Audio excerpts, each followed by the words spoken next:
Well, I want to thank everybody for joining today's Code Ninjas conference call. My name is Marty Flanagan, and I am the Vice President of Franchising here with Code Ninjas. And I usually host these calls every single week, but the last 2 weeks I was actually traveling with David Graham and Bert Sensipon, who started Code Ninjas, which was us three. We were in the UK actually launching and having our second Discovery Day. So the last couple of Fridays, I have not been able to host our Friday call. Much apologies for those who kind of tune in every week because these are live calls. They are not pre-recorded. There's a live Q&A at the end of today's call as well, where you'll be able to ask any question you have regarding Code Ninjas domestically with the U.S. and Canada, that I'll be able to help answer and kind of go as deep and with those questions as I possibly can. And again, if you're just joining us, my name is Marty Flanagan, and I am the Vice President of Franchising with Code Ninjas. And I host these calls every week, and they're also recorded on our YouTube channel, our YouTube franchising channel, which a lot of times people let me know that they listen to those before they join a live call, which is great. So basically how these calls work is the same every time. I go over the first 10 or 15 minutes. I give you a brief history of Code Ninjas, give you a little bit of insight on Code Ninjas, maybe some updates on what's going on with us, and then we dive into a Q&A section where you're going to be able to ask any questions you have with Code Ninjas. And it's really simple. It's just by hitting *6. It virtually raises your hand when I start that part of the call, and you'll be able to ask your questions. Typically, we have anywhere from 30 to 50 to 60 individuals on each call. So the questions can go for however long you want to go for, whether it's 15 minutes, 20 minutes, or whether it's an hour and a half. I really don't care. I dedicate my Fridays to these calls to be sure that I can follow up with you afterwards and I can answer any questions that you have for today. So again, since I've been talking, about 20 more people have joined. So if you're just joining us, my name is Marty Flanagan, the Vice President of Franchising with Code Ninjas. And really, so why has this been so crazy? Why every time do we host one of these calls, we have so many attendees? Why have we grown from, in just 2.5 years, to 510 locations sold between the U.S., Canada, and now the U.K., which we have 5 franchisees already in the U.K., and we just launched out there. It's been pretty exciting. Why is there 510 locations sold? Why do we have almost 200 locations open in such a short period of time? Well, I can give you some insight, and then we can kind of take it from there into your questions. But really, to give you some insight is David Graham, the CEO, the founder of Code Ninjas. He owned a school that taught adults how to code for many years, that vocational side of things. And through that time, he was asked on a regular basis about the younger generation. Having boys himself, it was always a question that he brought up to himself as well. And as time went on, when those questions continued to come in, he continued to do research. And the more research he did, the more he saw the gaps in the marketplace, the gaps for what the younger generation had opportunity for. He saw what everybody was doing. He liked that, but there was more that can be done. And so hence Code Ninjas started. Now he sold his Coder Camp company, that vocational school, that was sold and now is the Wozniak Group. And that is which is obviously done and gone with now, and we focus just on Code Ninjas. And as we grow Code Ninjas and as things have grown with us, it's been pretty exciting to see the response and validation from the marketplace. And as we grew Code Ninjas, we started, Bert Sensipon, David Graham, and myself started in October of 2016. We started developing Code Ninjas. And then as time went on, we launched as a brand in March of 2017. That's when we officially launched Code Ninjas as a brand. And that's also the same month we opened our very first location. And that was in March of 2017. Fast forward now, like I mentioned earlier, 510 locations that are sold, close to 200 locations open. We have 2 locations open up and now in Canada with 38 more coming right around the corner, which is pretty exciting, and 5 locations that will be coming in the UK, which we have currently sold, which is pretty exciting. Our first one's looking to open up over there in mid-November. So what happened? What was that light bulb that went off in the head of David Graham to think of a different way of teaching kids how to code? And we're going to touch on that curriculum piece. To go back to why we became a franchise, we know that the backbone of a great brand is going to be our franchisees. We know that that's how we develop as a brand, how we grow as a brand, but more importantly, how we can deliver an exceptional experience to each individual marketplace, the community that you live in, the community that is going to have a Code Ninjas. We know that our franchisees can deliver an exceptional experience and focus on that experience, because you can have the best curriculum in the world, world-class curriculum, which I believe we do have, but still, if you don't have an exceptional experience, we will lose students. They will not be interested. So focusing on an experience, we knew that our franchisees could do that. We also know that collaboration with inside franchise system is going to be the best way to develop the brand long-term and the strength of the brand long-term. So we have collaboration tools built into Code Ninjas. So when you're communicating with your local franchisees that are in your same phase of growth or phase of opening in your same region, and we also have worldwide where our franchisees are sharing experiences, sharing their best practices, no matter where they're located. When it comes to our support structure, you have individualized support that's going to be with a live human being. We have Code Ninja University, which is going to be that digital source that you can turn to. We have those collaboration tools for that peer-to-peer support that you're going to receive. We have newsletters. We have conferences. We have conference calls.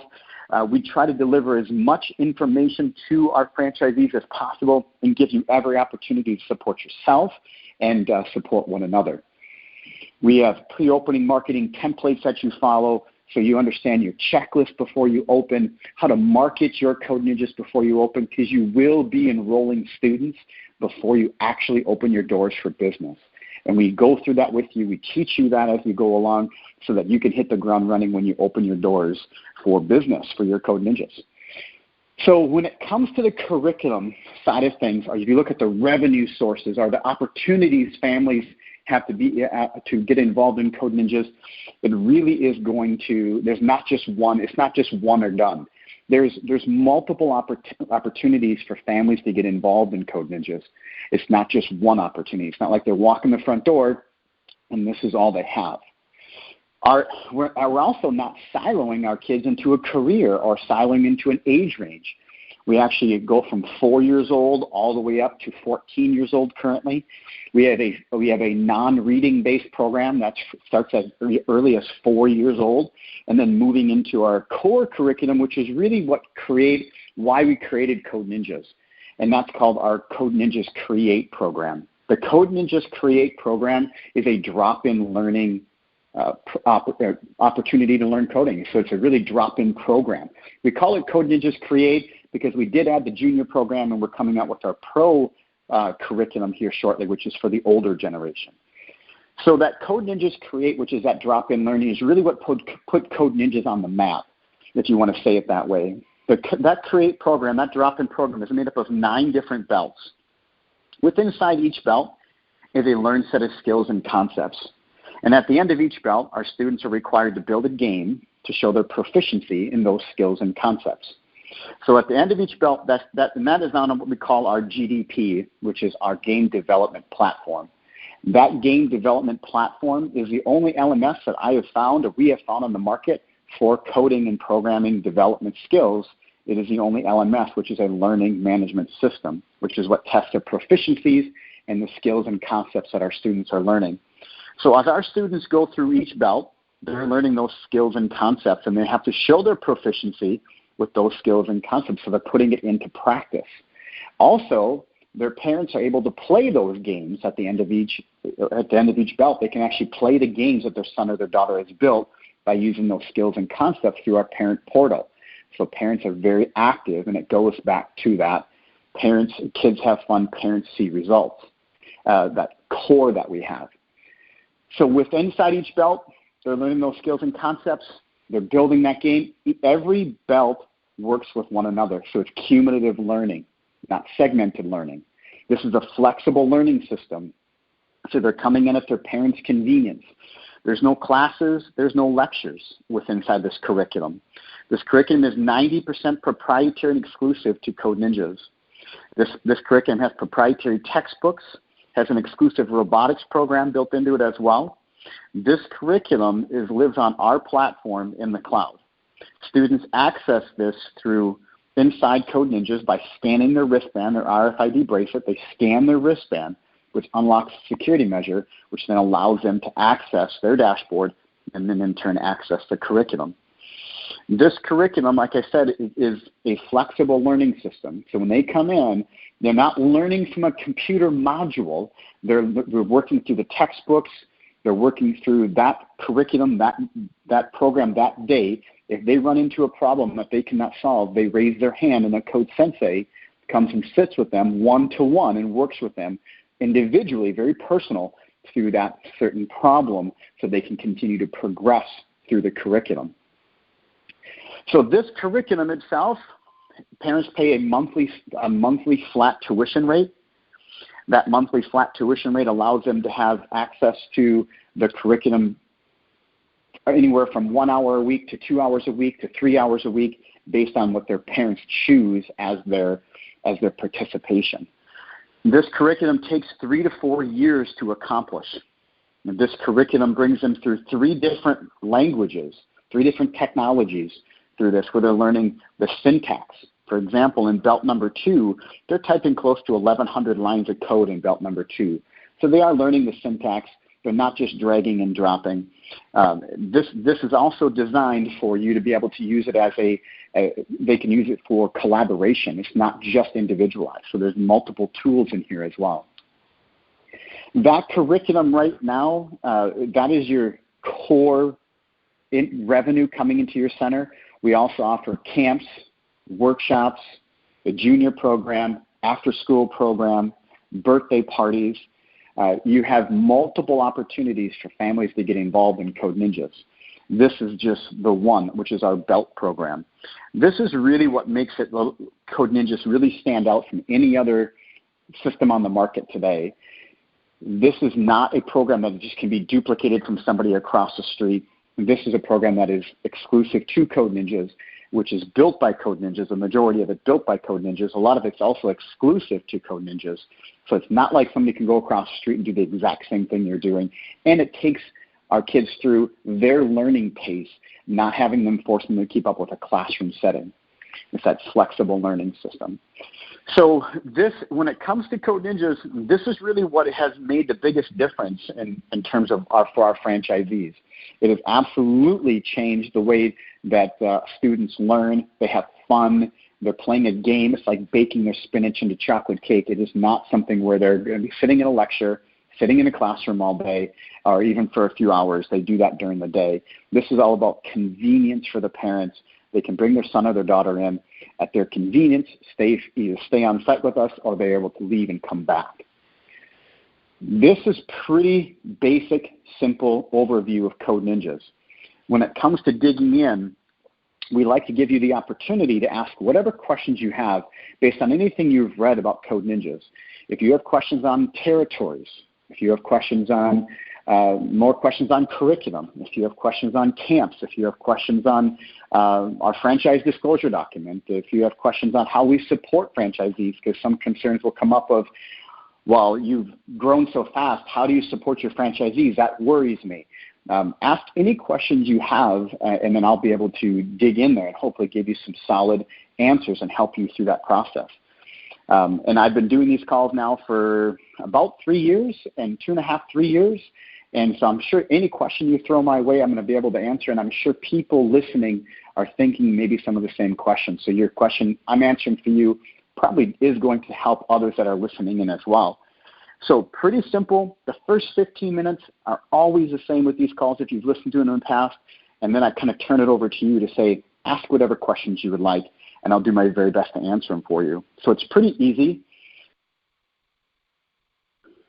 You hit *6, and it virtually raises your hand. And when it virtually raises your hand, I can unmute you, and I'll be able to answer any questions you might have. And if I've done such a fantastic job where nobody has any questions at all, then we can end today's call early and allow you to go on with your day. But if you do have questions, this is going to be your time to ask a question. And there's no question you can ask that is stupid. There's no question you can ask that is that seems out of bounds, ask me any question you like. If I can legally answer your question, I'm going to be all over it, and I'm going to do that for you. So we have a few questions here. Hi, you have a question? I actually have several, if that's okay. Oh, let's do it. All right. First, off the top of my head, what about like insurance, health insurance, when you're a franchise owner? So in the world of franchising, right, unfortunately insurance companies don't see us as one company. They see us as a bunch of little companies. So we've actually teamed up and have a preferred vendor that actually does work with a lot of small companies all over the U.S., and you can work with them, and they make it like one big company, so you can get some discounted rates. And so we actually use them as a corporate office ourselves.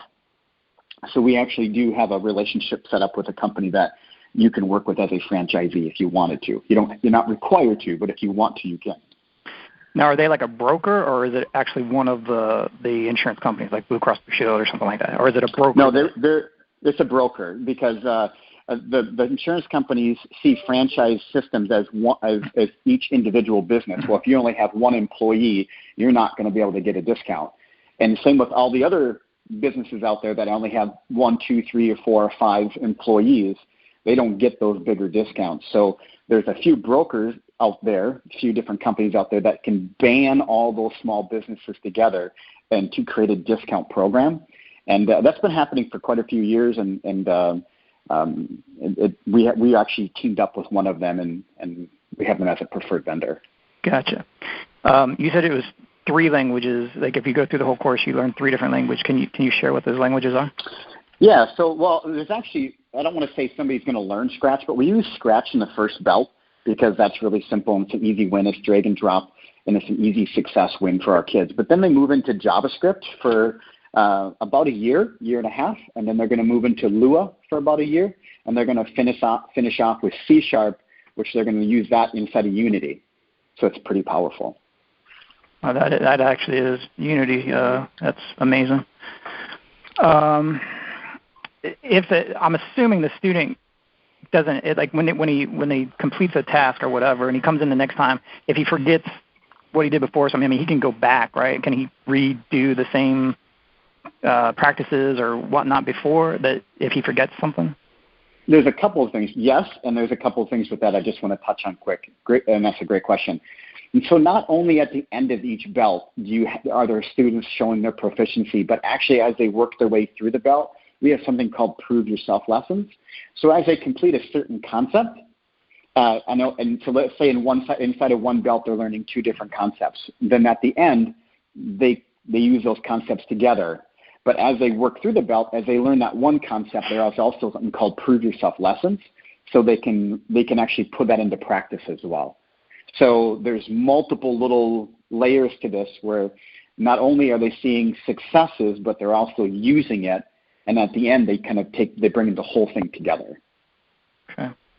You said something about the robot. You also have a robot. Is robotics part of that drop-in fee that parents pay, or is that like a separate course fee that they pay? It's going to be a part of the robotics. It's a part of that Code Ninjas drop-in, that Create program. It's all together.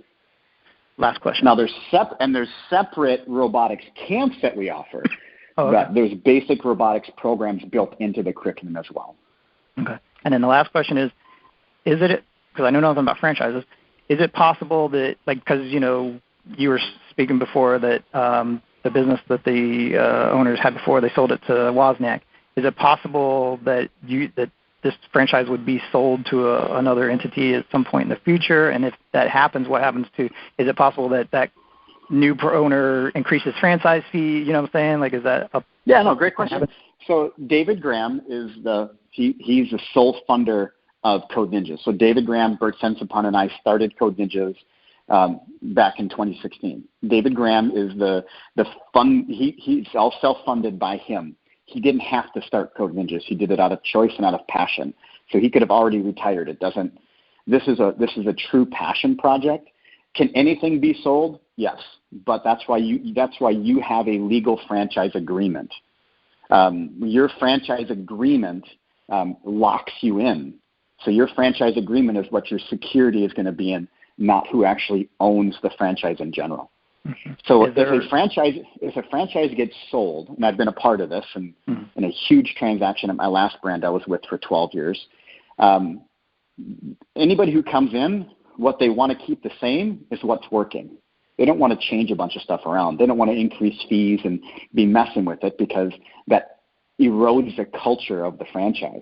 They want to keep as much intact as they can. And typically, a franchisor that's privately held wants to team up with somebody more than just have a payday.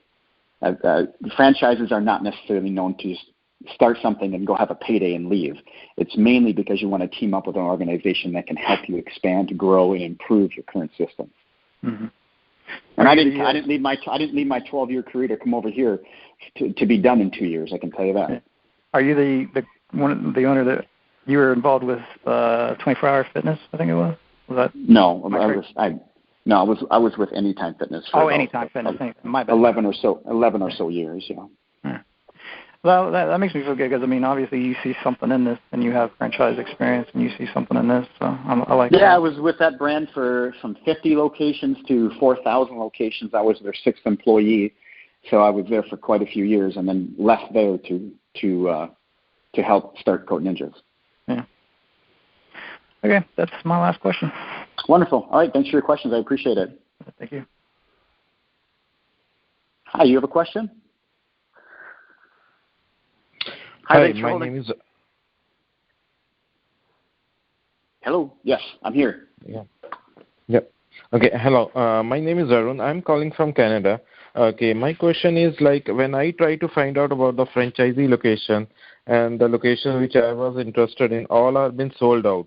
So my question is, like, is there any plan that, okay, one city will have only one center or there will be a multiple center? If there will be a multiple center, will those center will only belongs to the person who has taken the very first franchisee, or the new people can also jump in? Well, when it comes to our territories, it all comes down to what we offer as a franchise. We sell territories. Those territories are not a city. They're typically a radius, a circle radius. We protect our franchise territories by not having major overlap so that the demographics aren't shared between franchisees. We'd like to give our franchisees space. So if you're looking at a market that is sold on our website, it doesn't necessarily mean there's not one nearby. You would want to make sure you work with my team so they're able to kind of help you understand the landscape. If my team has told you there's no opportunity there at all, then definitely there's just not opportunity there.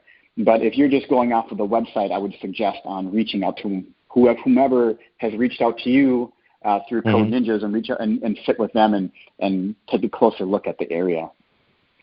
No, I'm actually working with one of your colleagues that who is taking care of the Canada region. So, yeah, so she has put me on a waiting list. So I don't know how the waiting list will work out. Well, we don't have a she, so I'm assuming that maybe we don't have a she on our team. So you may want to reach out to that person again and make sure that they have you connected to the right franchise in the right area. Sure. Yeah. Okay. And second is like languages you said. So the kids are like small, right? 4 years and above. So how you are planning that they will learn those languages? Like I come from IT background, so I have seen like people spend years on understanding those languages. So is there something like, okay, you are creating a UI in front of a backend, those languages, and top of there is a UI, and they will be doing some form of like a drag and drop of the built-in functions, or when they're 4, 5, and 6, when they're younger generation, it is drag and drop. It's a non-reading based program. But when they move into the Code Ninjas Create program, which is when they're going to be, 8, 9, 10 years old, are they learning JavaScript so they can do it in their sleep? No, because like you said, that could take years and years and years to do. But we're giving them those core fundamentals so that they're fully transferable skills. What makes a great coder is not the language, but what makes a great coder is the cognitive ability, right? The problem identification, problem solving, collaboration, leadership, time management. That's what makes a great coder. So we're focusing on those behind the scenes skills to allow them to kind of choose their poison when they get older versus brainwashing them into a certain language. So they're getting exposure, and they're going to be using the syntax. They're going to be learning the syntax. But like you mentioned, you can't just teach somebody. I mean, people can spend years in JavaScript. We understand that. But what we can do is we can give them exposure to it. We can get them to learn it, and we can get them to learn those back-end skills so it's fully transferable to whatever language they choose. But when they get to the latter belts towards the end, and they're using C# inside of Unity, that's pretty powerful. And they'll probably learn more of that than they're going to learn of JavaScript in those later belts because they're a little bit older, they're a little bit wiser, their cognitive ability is a little bit higher. So those skills are going to be used a little bit deeper than, let's say, when they're 8 years old using JavaScript for the first time. Sure. Yep. Okay. Those were two of my questions. Thank you so much. Wonderful. All right. Thank you. Hi, you have a question? Yes. Hi there. Well, actually, we're writing to you from Turkey. I know that nowadays you just have franchises in UK and Canada, but we are really eager to know that if you may be interested in opening franchises in Turkey. Actually, we would like to speak with you about becoming a maybe master franchise in Turkey and opportunities if you may have. Make it really easy for you. Send me an email, Marty, Marty, at codeninjas.com, and I'll be able to communicate with you. And that's for anybody listening. If you have not heard from somebody on my team or you're just not getting the service that you feel that you should be getting, please email me, Marty, Marty, at codeninjas.com. We get a mail for you, but it was saying that we can enter this conference at that time, so that's why we called. But it would be better if you can keep in touch through mail, you say. Email me for sure. Thank you. Okay. Hi, you have a question? Yeah, hi. My name is Kiran Kumar. I'm calling from Atlanta. I have a couple of questions. You mentioned that like all your everything is in the cloud. So the franchisee, do we have to pay extra fee for the cloud, or is it all part of the royalty and the franchisee? It's all part of the royalty. Okay. And my next question is, so the students, they're going to work, and so it's all going to be in the cloud. So will they be able to access it from home, or do they have to come to the center always? They only can advance in the curriculum from home. From the center. They only can advance in the curriculum from the center, but they can access what they've already completed from home. Okay. So they can't like go back and redo curriculum. They can't go back and you couldn't have like your 12-year-old do the curriculum and then go home and then have your 8-year-old do the curriculum. They're only going to be able to access the games that they have built and make small adjustments. They're not going to be able to access any part of the curriculum from home. Okay. It's more like a read-only. Yes. Only read-only access. Because one, doing things from home, that's not what we're about. Your number one responsibility of a Code Ninjas is to deliver an exceptional experience. Number two is to coach and teach the Code Ninjas curriculum.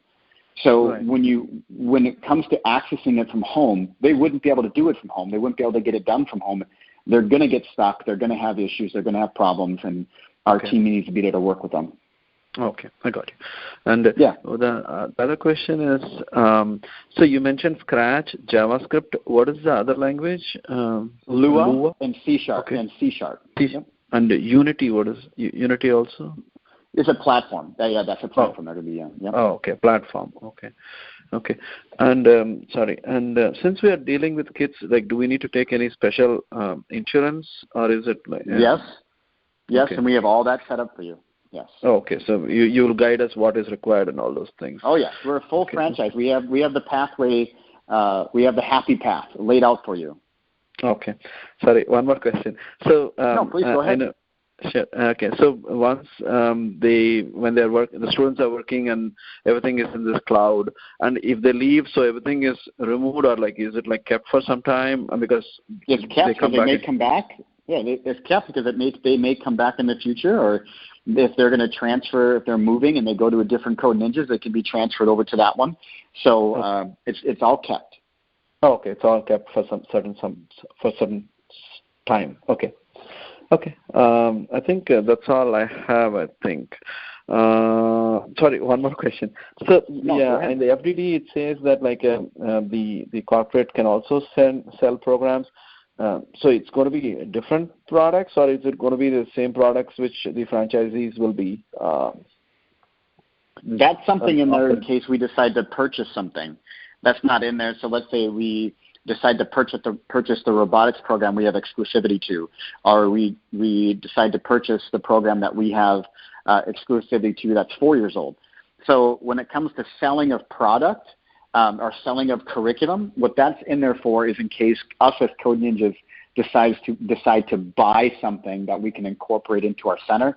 If they're out there already operating somewhere, we need to be able to have the right to buy them and then to incorporate that into our center. So that language is very specific in there for us to have flexibility. We have no intent to be selling curriculum online or anywhere else that is exactly the opposite of what we're about. But we have to have that language in there in case we are able to have the opportunity to buy something out there that is for sale, that we can bring it into our center.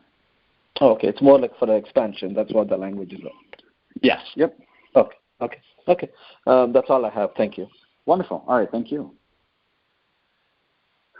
Hi, you have a question? Hi, Marty. I have a few questions about the program itself. Yes. So what hours are franchises usually open for, like the centers? We give that flexibility to the franchisee. So, for example, here in Minnesota, if you shut down at 7 o'clock at night, you're going to be losing business. But if you need to be open until 9 o'clock at night. Families are all over the place up here at that time, especially during winter. But down south, it's like a ghost town. I mean, if you're open up past 7 o'clock at night in Houston, it's kind of like you're just sitting around with nobody coming in. So you have to go with what your community is looking for. So look for your community feedback and see what's going to work best for you. We have some centers that are open Monday through Thursday and all day Saturday and Sunday. We have some centers that are open Monday through Friday and only mornings on Saturdays. It's really going to be up to you and your community. We'll coach you, we'll help you, but ultimately you're going to set your hours. You're going to create that also inside your community. You're going to create your market. So we give you that flexibility. Okay. And what are the typical staffing requirements for a center? Typically, you're going to have a center director. Your center director is going to be the face of your business, right? They're following up on emails. They're calling and talking to parents. They're giving tours. They're out in the community promoting your business, whether that's you as an owner or whether that is somebody you hire. That's a very important role. And then you typically, to open your doors, you're looking at having 3 to 5 code senseis. They're typically part-time, 16 to 22 years old, and that'll grow based on your student count. Okay, so it's really, it's a pretty minimal staffing requirement at first, it seems like then, with just the center director and then the senseis? Yeah, I hope you have so many team members that you're bursting at the seams, because that means you have a ton of students, right? Your staff is going to be based on the number of students you have. So, we have some centers out there that have to have 10, 15 code senseis because they're just, the student count, their ratio, their kids, they're very, very busy. So it really comes down to just how you grow and also the bandwidth of some of your code senseis as well. I mean, you get some rock star code senseis, they can handle more and they can do more. And so with the code senseis, are these one-on-one instruction, or are they group classes, or how do the kids come in? Yeah, so just for clarity, we don't do any kind of classes or lectures for the Code Ninjas Create program or the Junior program. Those are a drop-in program. So it's a flexible learning system. So you're going to know the days of the week and the times of the day that are busiest. You'll be able to schedule code senseis for on-call and also code senseis that are on staff, obviously, for required hours. You'll kind of know when you'll see it, your trends in your community. But there's no classes, there's no lectures. We don't bore them to death with that. It's very individualized. So when they come to a problem that they cannot solve and they cannot work through, because they will, they're going to raise their hand, and the code sensei is going to come sit next to them, help them problem solve, help them work through that problem so they can continue to progress. In the beginning stages of those first few bouts, which could take a year or so, 2 years, they're going to be working with a code sensei quite often. But when they get towards the end of those bouts, they're pretty independent. But for the first year and a half, 2 years, you got to think code senseis are a big role of the learning environment.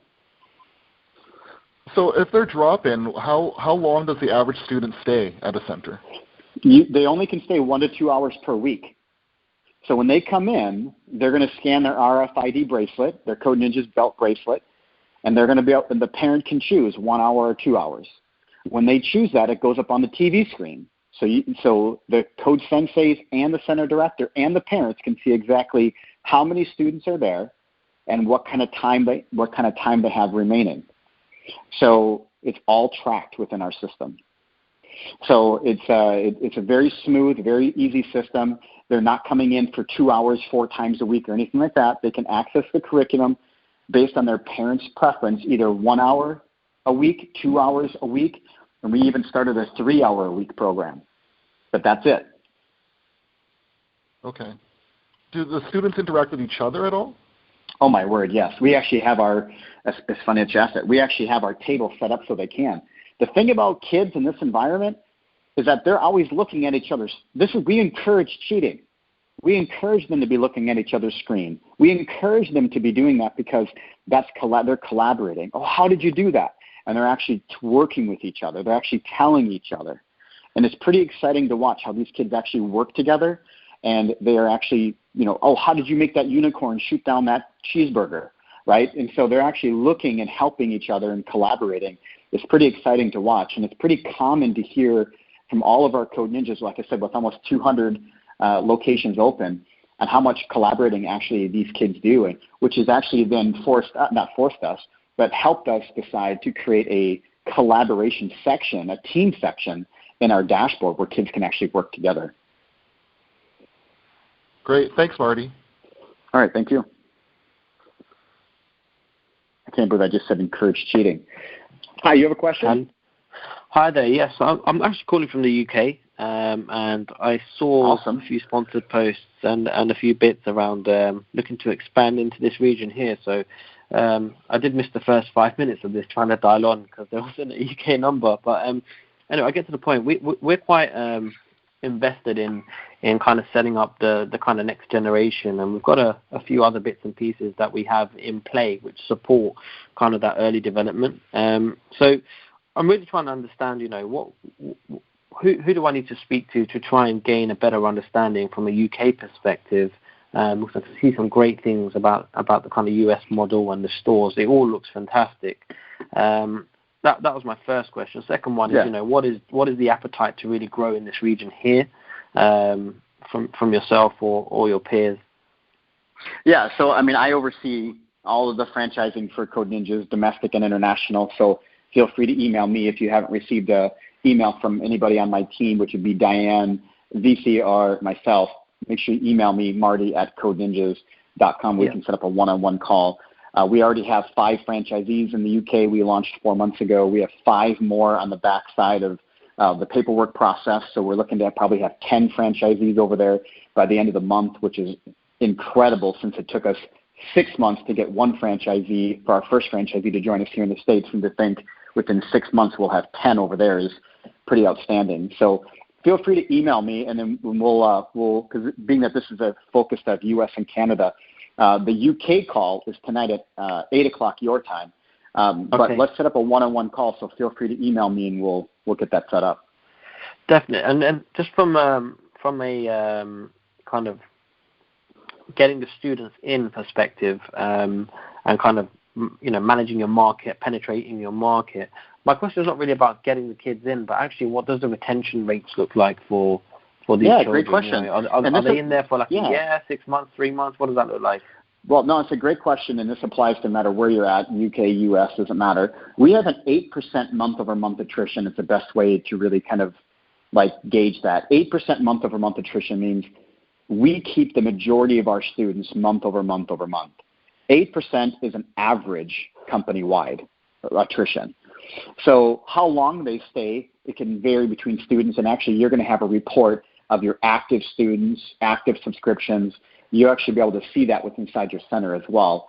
And we don't reveal a whole lot of data until we get further down the road, being that this is a public forum with people listening in, could be competition, could be whatever.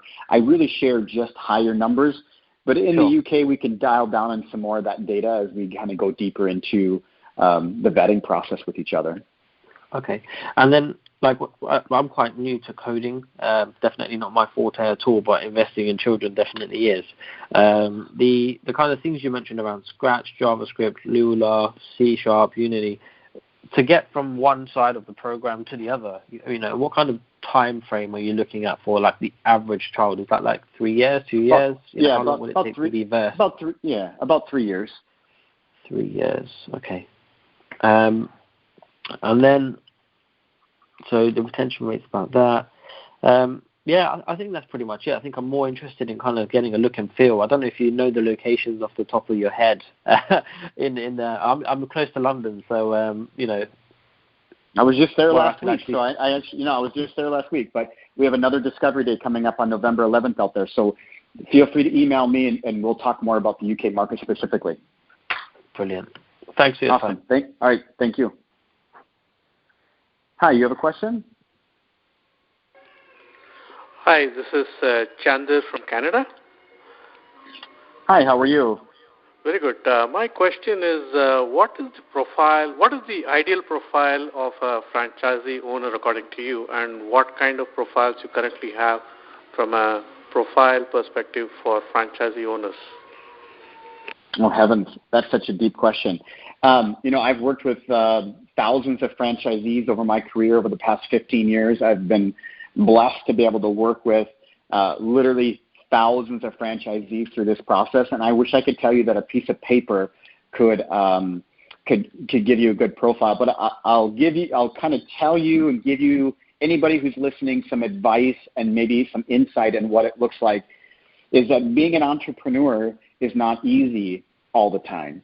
And with whatever path you choose, whether it's Code Ninjas or whether it's a pizza joint, it doesn't make a difference what it is. You really have to have a passion for what you're doing. And whether that's being a small business owner, whether that's working with a Code Ninjas and working with kids in an enrichment program, whatever it might be, you have to have that passion as fuel, because there's going to be some days that you get up that you don't want to go do what you got to do. And you have to push through.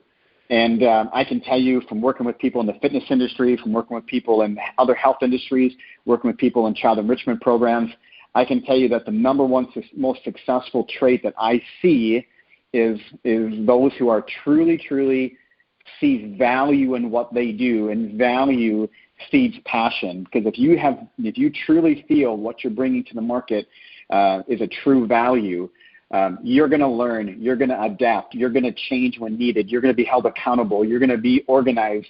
Even all those things that you may not be, you're going to transform into that, because value and passion are going to drive you to continue to not be complacent and continue to drive forward.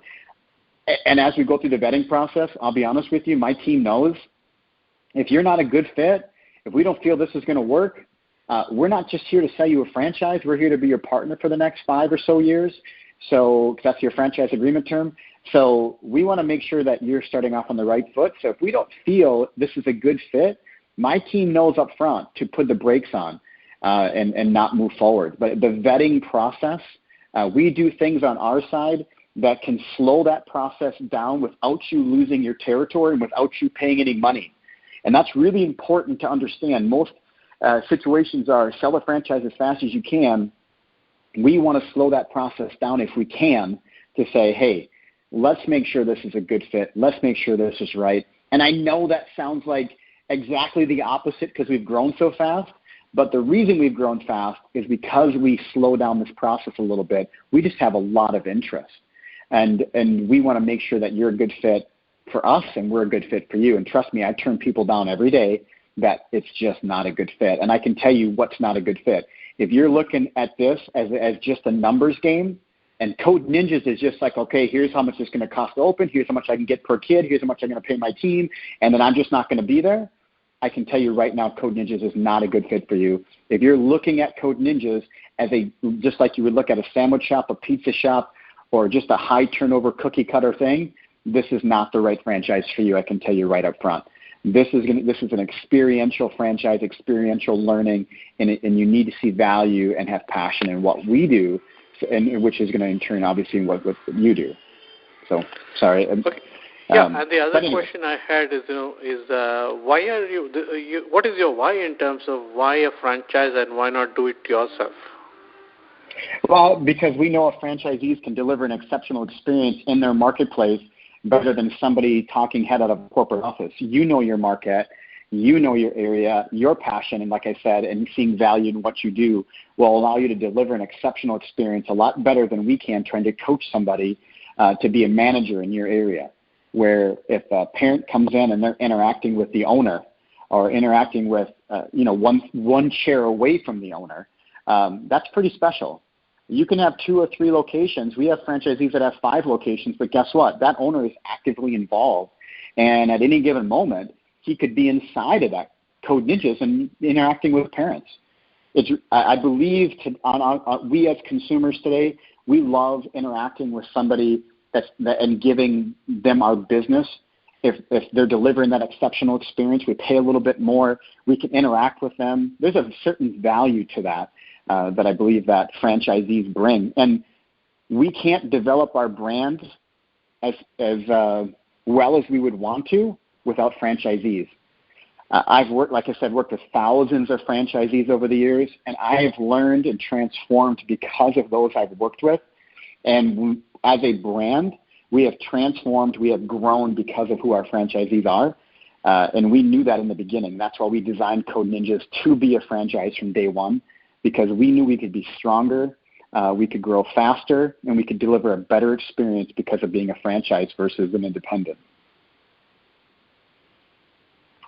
Thank you so much. Well, you just opened a can of worms there. I got way too much caffeine in me.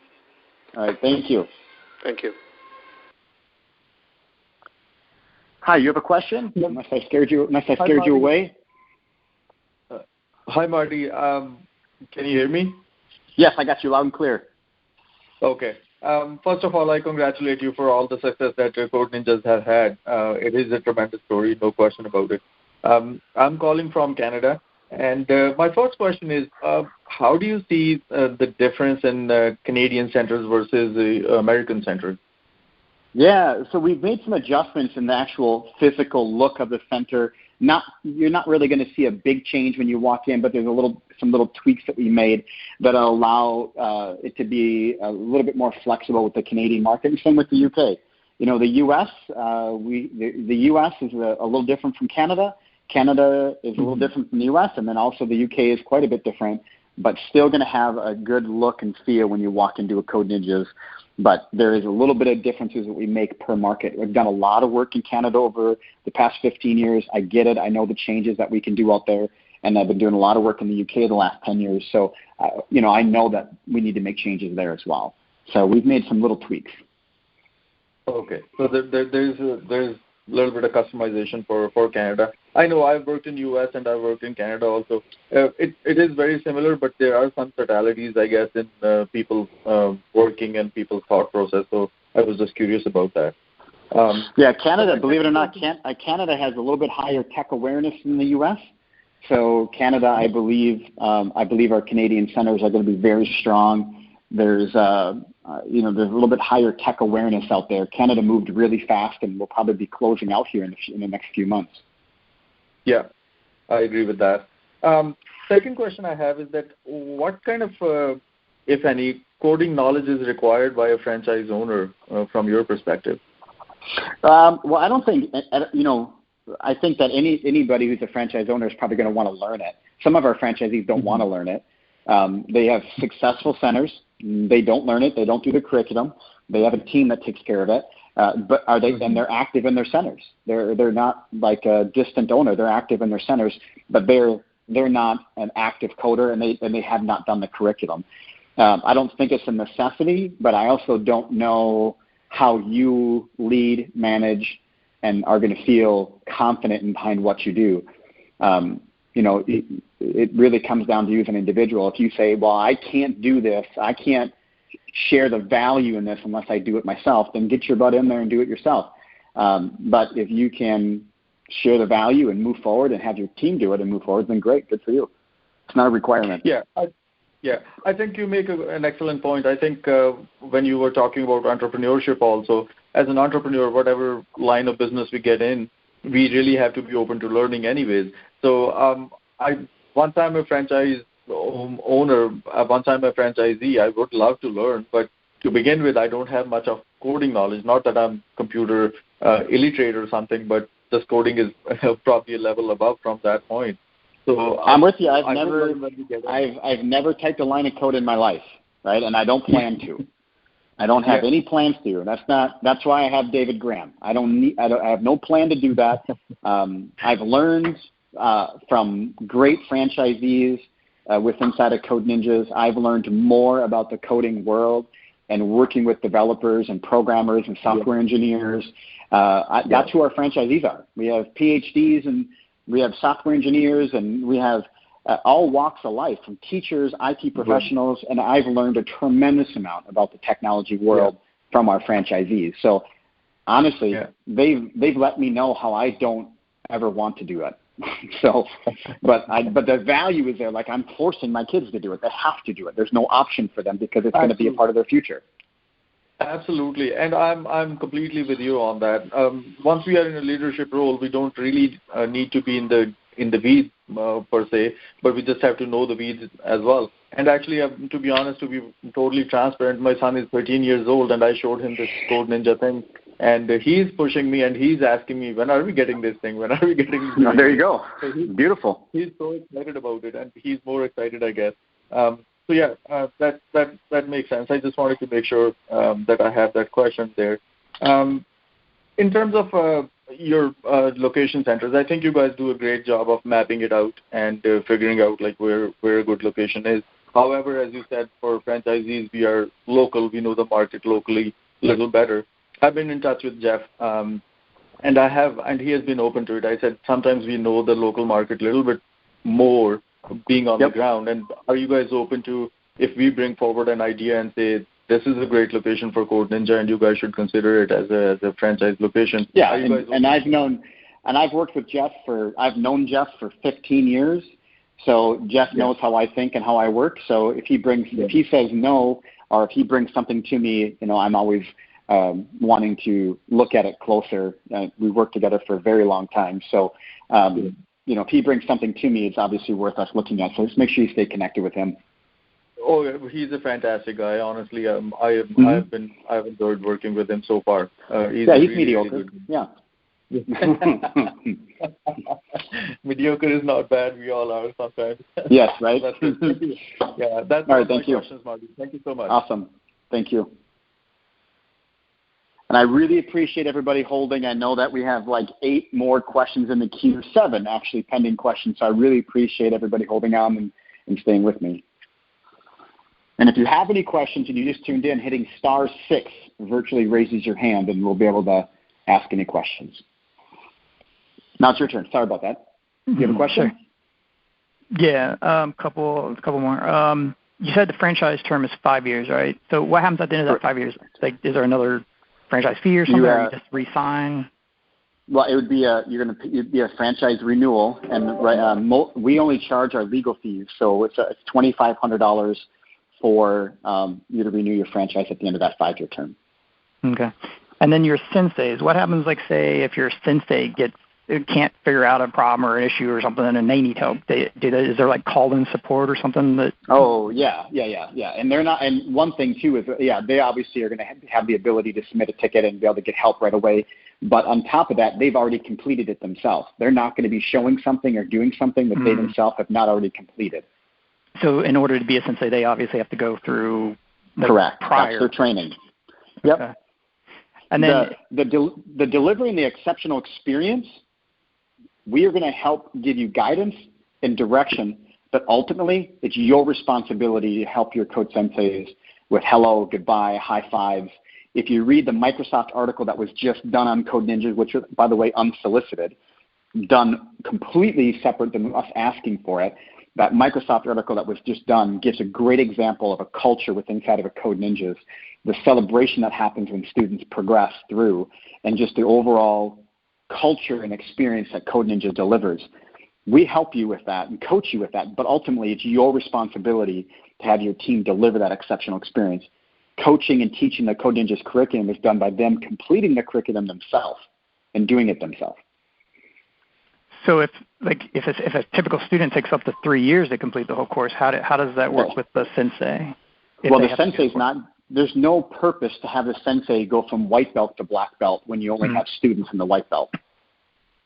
So there's no reason for a code sensei to do anything past where you have students. Right. Okay. I get it. So the senseis would kind of be starting out just a belt or two or several ahead of your starting class, and then they'll continue doing that because that'll be part of them having the job, right? They have to continue with the courses to stay ahead of the students. Yes. Okay. Yes, that, and you got to think too with that is that when you have a code sensei, their cognitive ability is obviously light years ahead of an 8-year-old. So what takes an 8-year-old 3 months to do is probably going to take a code sensei who's 16, 17, 18 years old probably a day and a half. Mm-hmm. So keep that in mind. It's not like they're they got to work for 3 months before they can help somebody. No, that's not how it works. Mm-hmm. Their cognitive ability is much higher, and if there's not, then you need to let them go. Okay. And then if you're a franchise owner and somebody else within that your region or whatever wants to come in too, do the current franchise owners have do you give them first priority on that new location, or is it not work that way? So we don't do first right of refusal is kind of what you're asking. Yeah, that's what I meant. But there's also a backup to that on understanding when you understand how our territories work. But we don't do first right of refusal. If we did that, we wouldn't grow, right? We wouldn't. No franchise system would grow. First right of refusal creates a very cutthroat atmosphere. That basically means the territory you're looking at, if somebody else was looking at that, that would have to get you would have to get all the way to the place where you would say, I'm ready to move forward and become a franchisee. Then I would say to you, time out, I got to call the other guy. And then I call them and say, they're moving forward with it, and you just spent 3 months going through this vetting process, 3 months of doing investigating for me to say no to you. Kind of unfair. Right. Kind of unfair. So we built our territories in such a way that we want you to have a exclusive demographic, not a shared demographic. Most franchise systems will do let's say they do a 2-mile radius, but then 0.1 miles outside that radius, they'll sell another territory. And therefore, that territory has major encroachment on your territory, and you have a shared demographic. And so we don't do that. We do everything in our power across the U.S., Canada, and the UK to avoid that. And we've done it. We've been 100% successful so far with that. Okay. And one thing I'm confused about, one of the questions prior said he was working with a she, and you said there was no she in your team. I'm working with Crystal Freeman, franchise development specialist. No, she's been gone for 45 days. Okay. Well, that explains that. her email is forwarded to me, so I don't. Maybe you haven't even emailed her in the last 45 days. No. If it's been 45, I don't know. When was this last email? My last email with her was 8/13. It looks like, or 8/14, 8/13, 8/14. So I guess I should just direct you. You've probably received an email back from me because she's been gone, and I've replied to every single one of her emails. So make sure you email me, Marty@codeninjas.com, or look in your junk file to see if I've emailed you back. Okay, and it's Marty? Yep. Okay. The only way to spell it, the best way to spell it. All right. Thank you. When's the next the Discovery Day? So the next Discovery Day is in September. The September Discovery Day is completely booked out, so we don't have any more room. So October it would be the next one. So shoot me an email. Let's you and I get on the phone, fix whatever we need to fix, and take a closer look at everything, and then see if we can get you scheduled for that one. Yeah, because she was supposed to, there was a territory I was looking at, and she said it was kind of like right on the verge of this other one. Don't say it. Yeah, don't say where it is. Let's you and I work on that. No, I'm not going to say. I'm just saying that it was on the verge of another one, and she was going to check on that with somebody. So yeah, I'll get on the phone with you so we can. Yeah, continue. shoot me an email and let me get all over that for you. Okay, great. All right, Marty. Awesome. All right, I'll talk to you soon. Mm-hmm. All right, bye. Hi, you have a question? Hey, Marty, this is Susan Grellian. How are you doing? I'm awesome, Susan. How are you? Good. Hey, two probably easy questions for you. We are happening to be in that Discovery Day, and I was going to ask what's covered in that Discovery Day, and as a potential franchisee, is there anything we're expected to come with? No, just casual dress, pretty easy. We're going to go to a center. We're going to go to our live center, and you're going to be able to walk through that, touch, feel, see everything. We can't take pictures of the curriculum when we're in there, but you'll be able to look at everything, walk through everything, dig in every cupboard, go to every closet, look everywhere. And the entire day is broken up into segments. So every segment has a Q&A attached to it as well. So there will be a presentation by an individual or a team that is their responsibility. So like curriculum, for example. There'll be two individuals that host that curriculum segment. They'll bring you through where Code Ninjas is, where we're going, what's happening, an overview of different aspects of the curriculum, a deeper dive into the curriculum, and then a Q&A attached to that. So you'll be able to ask specific questions to those who are responsible with the development of the curriculum and get their vision and ideas for the future, and maybe some, if you have specific questions for what's currently going on. Excellent. Is there, so we're in an early stage of trying to look also through the pro forma. Is there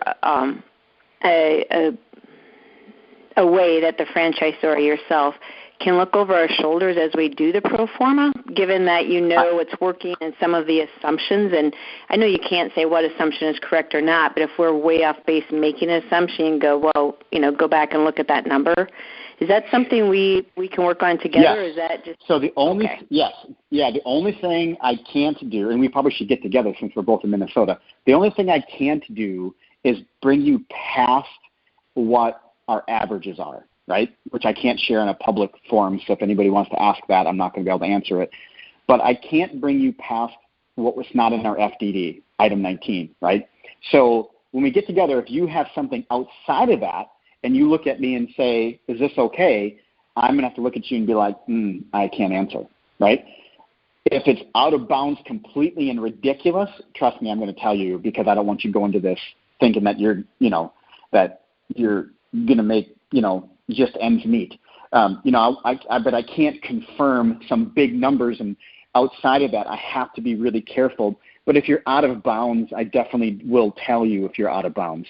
And I think that's yes. what we're looking for. It's just like a yeah, definitely. We do that all the time. We work with that all the time, and I can even set you up with a franchisee that is in a similar market. And that's very important to understand, is that you have to connect with a franchisee that's in a similar market. And I know you and I you and Kevin and I were going to go visit a location that's not a similar market to you, right? So I would want to connect you with a franchisee after Discovery Day that's in a similar type of market that you're looking at, because you're looking at really some pretty outstanding markets, and I want to make sure I connect you with franchisees that have similar demographics so that you can understand how their growth went as well. So.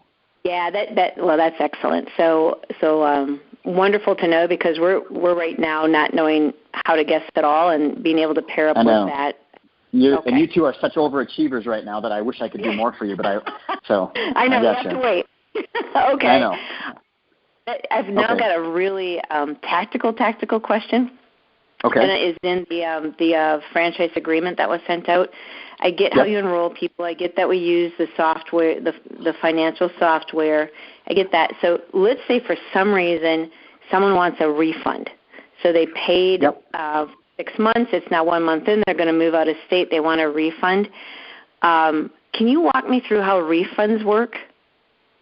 Well, you can refund their monies, but that's why we also encourage you not to do paid in fulls for the drop-in program, and that you do that month over month, so you don't have to pay out those refunds. Okay. So you're billing monthly for a 6-month program, not one time up front.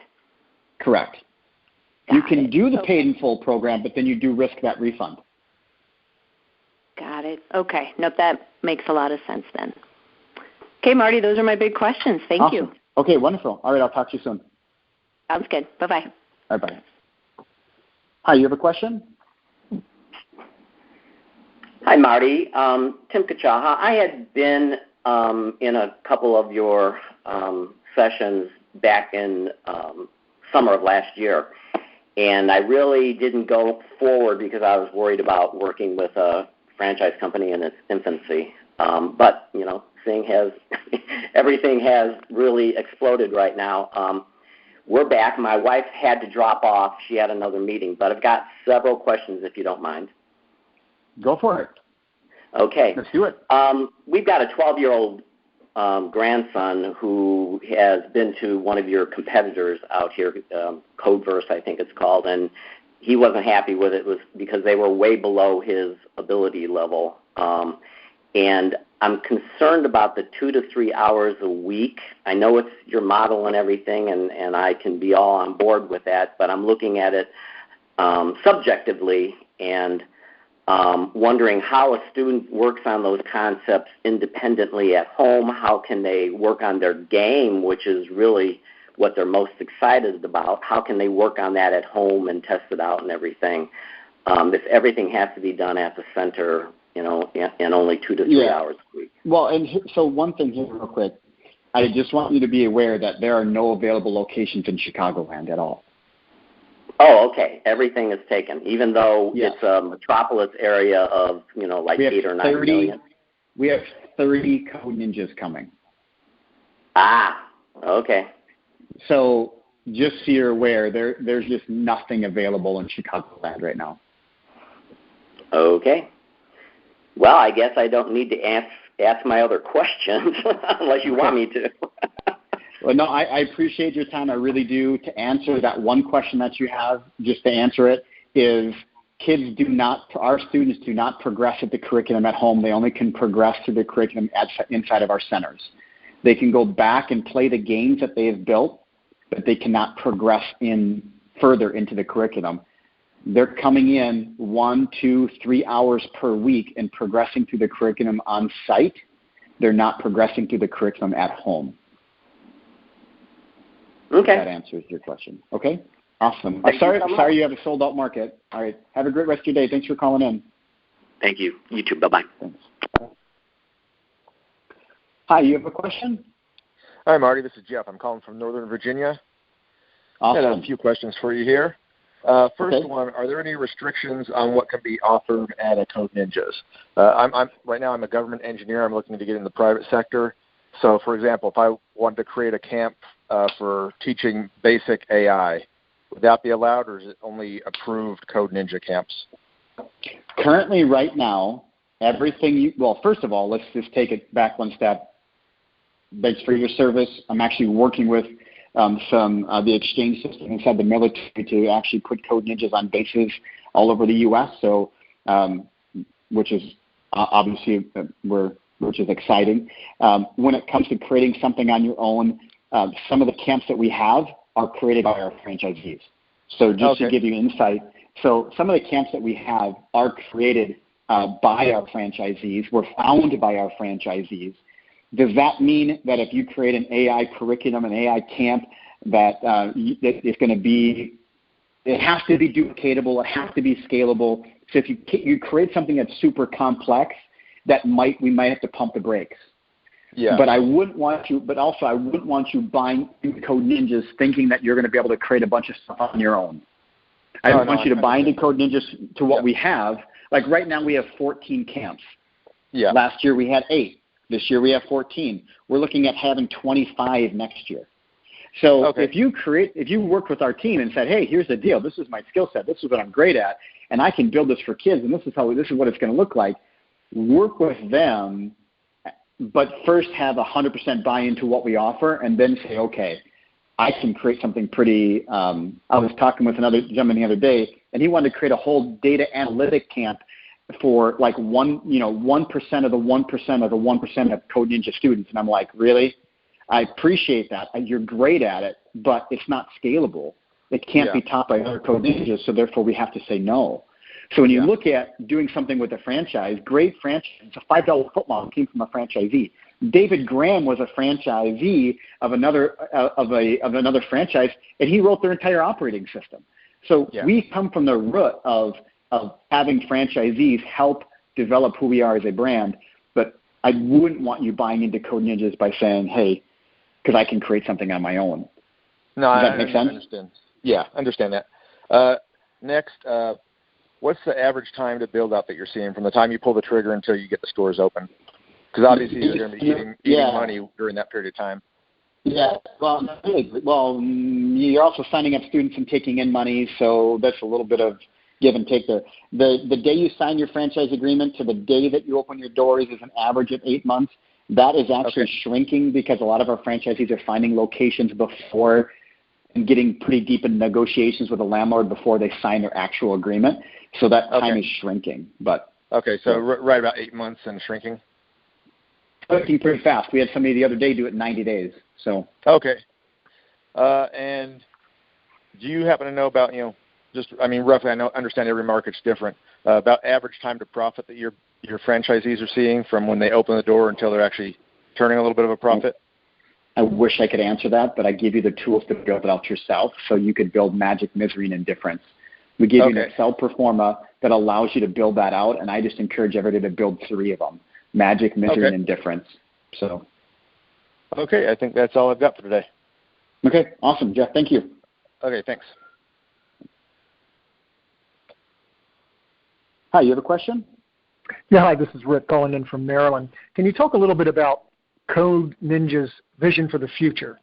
Obviously, we're all looking to invest because we believe that programming coding for this next generation is going to be kind of an essential skill set. Where do you see Code Ninja or where do the leadership group within Code Ninja see themselves taking this 5-10 years out? Yeah, and the executive group, there's 4 of us. So we have a pretty clear vision of what we want for the future, and obviously that changes and adapts, but our core of what we do and our vision is we want to be that resource for families, the hobbyists and families that want to learn how to code. We want to be that go-to. We want to be that resource. We want to be that name that thinks, okay, I'm going to teach my kid my kid to learn programming, coding, development, AI, virtual, whatever it might be. We want to be that resource that they're go-to. And we would love to take it even further, to where even, the private sector and private schools and people are shipping kids to us. We would love that. But more importantly, it's turning us into a family engagement center. We are not just about our 7 to 14 years old and not just about 4 to 14 years old. We do dads and drone camps. We want to be that resource for kids. We have franchisees that have FBI agents coming in and doing presentations and government agencies coming in and doing presentations. We want it to be that type of a resource for our community, not just this is where I send my kid. We want it to be more of an activity where it's an engagement center. We've been slowly shifting from 7 to 14 into more of a family coding center. So parents are getting active, involved. Even the younger siblings are getting active and they're getting involved. Having dads and drones was a huge success, and that really opened our eyes to seeing that parents want to be active with their kids in our center. So our vision is to be more of just a family coding center, and where if the family wants to be active and involved, like family game night, we can do something with Code Ninjas in that realm. And on top of that, when you get an Eagle badge from the Cub Scouts, that's like a big thing, right? We want the same thing. We want Code Ninjas to be that badge to where we're the accredited, we're known as that standard for teaching kids how to code and that learning standard. Right now, there's no accreditation to coding or programming, and we would love for our program to be seen as, oh, you went to Code Ninjas? Oh, wow, okay, yeah, you know what you're doing. It's almost like a no-brainer. Okay, thank you. Do you work with your franchisees to develop relationships with local schools and scout troops and churches and other organizations, both from an advertising perspective as well as, also to help them understand what Code Ninjas is and does? The best way you can help a franchisee engage in their local community is help the franchisee, not do it for them. So in my experience of 15 years of doing this, it's about us working with you and helping you understand how you can engage in your community, not us kind of doing it for you. So we want to coach you. We want to be able to be that coach for you to get engaged in your community. We do have a corporate alliance program. The corporate alliance program with bigger companies to set up discount programs and get the word out there for those communities that want to sponsor maybe their employees some of their dollars to come into Code Ninjas.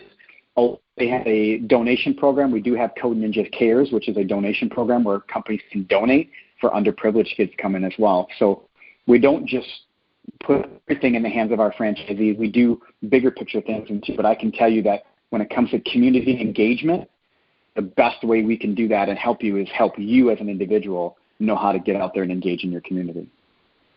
Sure, that's useful. And could you expand on that one point you made about helping underprivileged families and children? Because that's one of the things that kind of is in the back of my mind also is, wanting to be able to reach across the spectrum of socioeconomic status to bring in families and kids who can benefit from this skill set.